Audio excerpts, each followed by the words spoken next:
Yang ditunggu-tunggu akhirnya tiba. Ini kabar terbaru terkait kompetisi tambahan sepak bola Indonesia. Halo sobat bola sekalian, udah sejak lama kita menantikan kabar baik terkait perbaikan kompetisi sepak bola yang ada di Indonesia. Setelah sekian lama sepak bola Indonesia cuma ada satu kompetisi domestik resmi, sekarang akhirnya klub-klub Indonesia bisa merasakan atmosfer yang lebih kompetitif dengan penambahan kompetisi. Karena sekarang I-League udah secara resmi mengumumkan kepastian bahwa mereka benar-benar akan melaksanakan kompetisi yang bernama League Cup untuk musim 2026-2027. Tapi yang jadi unik dari penyelenggaraan kompetisi ini, dari sekian banyak klub yang berkompetisi di turnamen ini, yaitu gabungan antara klub Super League dan Championship, ternyata ada dua klub yang mendapatkan jalur istimewa untuk keikutsertaannya dalam turnamen Piala Liga kali ini. Dua klub tersebut adalah klub yang sama-sama mewakili Indonesia di kancah Asia, yaitu Borneo FC dan Persib Bandung. Wow. Tentu ini jadi kabar yang sangat menarik, karena pertama, kita udah mendapatkan kepastian terkait penyelenggaraan League Cup, yang tentunya harus kita pahami gimana sistem dari kompetisi tersebut dilaksanakan. Kemudian yang kedua, yaitu terkait perlakuan spesial yang diterima Borneo FC dan Persib Bandung itu seperti apa. Kenapa mereka bisa mendapatkan perlakuan spesial ini? Nah, dua hal tersebut yang akan jadi fokus bahasan kita kali ini. Biar kalian gak ketinggalan informasinya, pastiin kalian tonton video ini sampai akhir bareng gua, Zidane Fatoni. Langsung aja kita bahas, biar gak gitu-gitu doang. Tahu sepak bola.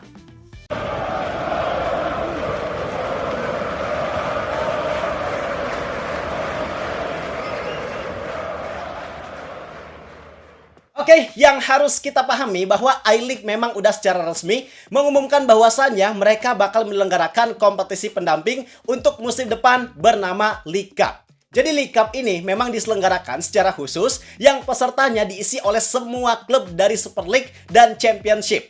Artinya ada total 38 klub yang akan berpartisipasi dalam kompetisi ini. Tujuan diadakannya League Cup ini untuk apa, Bang? Tujuannya tentu untuk menambah jumlah kompetisi supaya tiap klub dan pemain yang ada di Indonesia bisa punya menit bermain lebih. Sehingga ini memang jadi kesempatan untuk mereka menambah atmosfer kompetitif untuk memberikan ruang bagi para pemain lainnya yang mungkin jadi cadangan ketika main di liga supaya mereka bisa punya menit bermain yang ideal.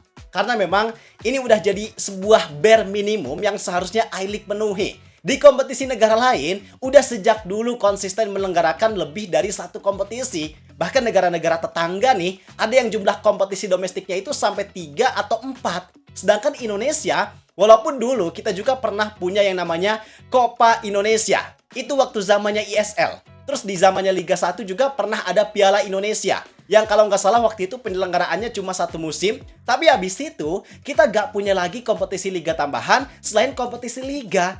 Kalau disebut miris ya memang miris, karena situasi tersebut jadi salah satu tanda yang menunjukkan bahwa level atau kualitas liga kita memang masih rendah dan ketinggalan sama negara-negara tetangga. Nah, untuk sekarang penyelenggaraan kompetisi League Cup ini cukup unik. Jadi kompetisi ini bakal dimulai pada tanggal 3 November 2026.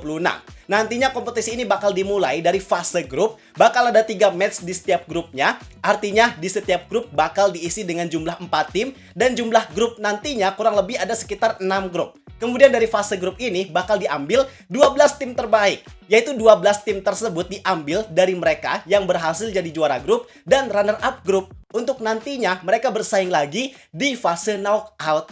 Nah, ini yang jadi uniknya.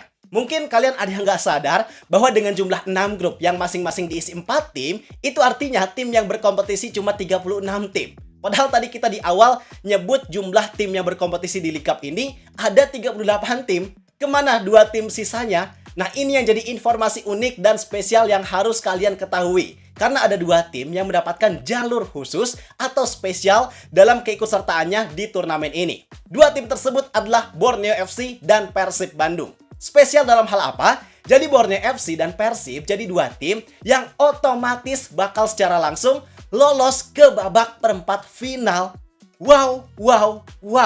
Itu yang jadi uniknya, Pak. Jadi Persib dan Borneo ini gak usah capek-capek bersaing mulai dari fase grup, karena mereka udah langsung nunggu nih di babak perempat final. Wah bang, enak banget.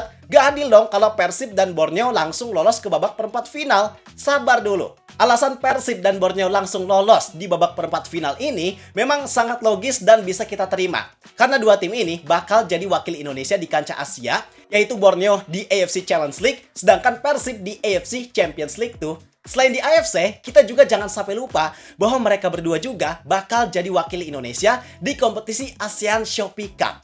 Nah, keikutsertaan Persib dan Borneo di dua kompetisi internasional tersebut jelas bikin jadwal mereka jadi sangat padat. Makanya kalau Persib dan Borneo diikutsertakan dari mulai fase grup League Cup, itu gak memungkinkan jadwalnya, Pak. Yang ada bisa-bisa hancur tuh kaki-kaki para pemain Persib dan Borneo kalau dipaksain main mulai dari fase grup. Dan pertimbangan lainnya adalah karena memang Persib dan Borneo ini mewakili nama Indonesia juga di kancah internasional. Alhasil PSSI dan I-League juga tentu harus memprioritaskan kepentingan Persib dan Borneo di AFC dan ASEAN. Karena itu bakal berpengaruh terhadap level atau peringkat sepak bola Indonesia. Sehingga memang dengan kondisi tersebut sangat wajar dan sangat masuk akal kalau Persib dan Borneo mendapatkan spesialisasi, mendapatkan keistimewaan atau jalur khusus buat langsung lolos ke babak perempat final.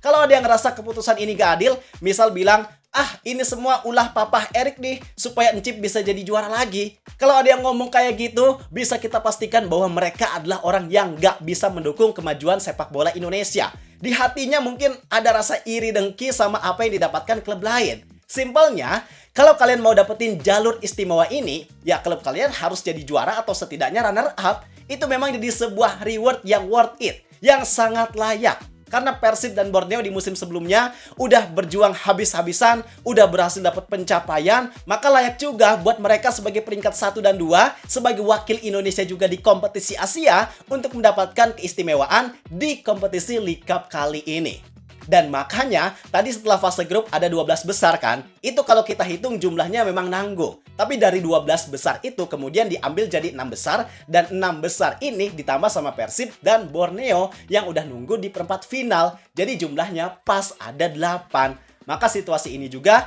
bikin Persib dan Borneo dipastikan cuma bakal memainkan maksimal 3 laga atau 3 game di League Cup. Sedangkan untuk klub lainnya, kurang lebih memainkan maksimal 7 game mulai dari fase grup sampai babak final. Jumlah yang sangat worth it dan sangat sesuai, apalagi kalau Borneo dan Persib bisa melangkah jauh baik di AFC ataupun ASEAN, wah itu jumlahnya jadi makin banyak lagi, Pak. Dan khusus buat jadwal di babak final, itu jadwalnya masih belum ditentukan secara pasti karena jadwalnya bakal menyesuaikan sama siapa yang lolos ke final dan bagaimana kiprah Persib serta Borneo di kompetisi internasional. Kalau misal Persib atau Borneo yang lolos ke babak final, terus mereka juga ternyata bisa melangkah jauh di kompetisi Asianya, maka jadwalnya bakal disesuaikan sama jadwal yang dimiliki Persib maupun Borneo FC. Jadi memang Persib dan Borneo FC ini benar-benar jadi klub yang sangat diprioritaskan oleh I-League dalam kompetisi ini. Dan hal ini juga tentu jadi langkah yang sangat baik. Artinya I-League di sini benar-benar memberikan dukungan yang penuh dan maksimal buat dua klub tersebut di kompetisi Asia. Urusan mereka di Asia itu benar-benar jadi prioritas. Yang situasi ini sebenarnya nggak bisa sepenuhnya kita lihat di I-League ataupun PSSI yang dulu. Karena dulu ya ada banyaklah problem terkait hal ini. Salah satu yang paling membekas adalah waktu itu PSSI pernah lupa atau telat mendaftarkan Persipura dan Persib buat ikut kompetisi Asia. Semiris itu. Itu benar-benar histori yang sangat memalukan. Makanya langkah yang I-League lakukan sekarang, dukungan yang mereka berikan untuk wakil Indonesia di Asia, itu patut kita apresiasi. Yang harapan terbesarnya adalah semoga dukungan ini juga bisa selaras dengan hasil yang didapatkan Persib maupun Borneo di kompetisi Asia nantinya. Dan yang harus kita pahami bahwa situasi ini memang jadi sebuah tantangan terbesar buat Persib dan Borneo. Ketahanan, konsistensi, serta manajemen skuad mereka sangat diuji di musim depan. Makanya sekarang dua klub tersebut, khususnya Persib, udah sangat jelas melakukan pergerakan yang cukup masif di bursa transfer kali ini. Karena mereka benar-benar butuh skuad yang ideal, gemuk, supaya bisa mengikuti 4 kompetisinya dengan baik. Karena dengan apa yang mereka miliki sekarang, apalagi Persib yang 3 musim terakhir udah juara Liga Indonesia 3 kali berturut-turut, tentu mereka gak mau menurunkan kualitas ataupun targetnya di setiap kompetisi yang mereka ikuti. Kalau bisa maksimal dan juara di semua kompetisinya, ya kenapa enggak? Jadi jangan aneh, jangan kaget juga kalau sekarang Persib maupun Borneo FC melakukan aktivitas transfer yang sangat jor-joran. Pemain yang mereka datangkan semuanya berkualitas karena beban yang ada di pundak mereka di musim depan itu sangat berat. Dan beban tersebut harus benar-benar dihadapi dengan persiapan yang baik dan juga maksimal. Jadi itu penjelasan terkait sistem kompetisi League Cup dan jalur spesial yang didapatkan Persib serta Borneo FC. Harapannya dengan penjelasan ini semoga semuanya bisa dipahami dengan baik. Jangan ada yang ngerasa iri, jangan ada yang ngerasa gak adil karena semuanya memang udah dilakukan ataupun dirancang dengan sedemikian baiknya untuk kebaikan sepak bola Indonesia secara keseluruhan. Sekarang kalau pendapat kalian gimana terkait situasi ini? Prediksi kalian siapa yang nantinya bakal jadi juara di League Cup? Tulis di kolom komentar. Gua rasa cukup sekian untuk video kali ini. Like dan subscribe-nya jangan lupa. Terima kasih. Gua Zidane Fatoni. Sampai jumpa di video berikutnya. See ya!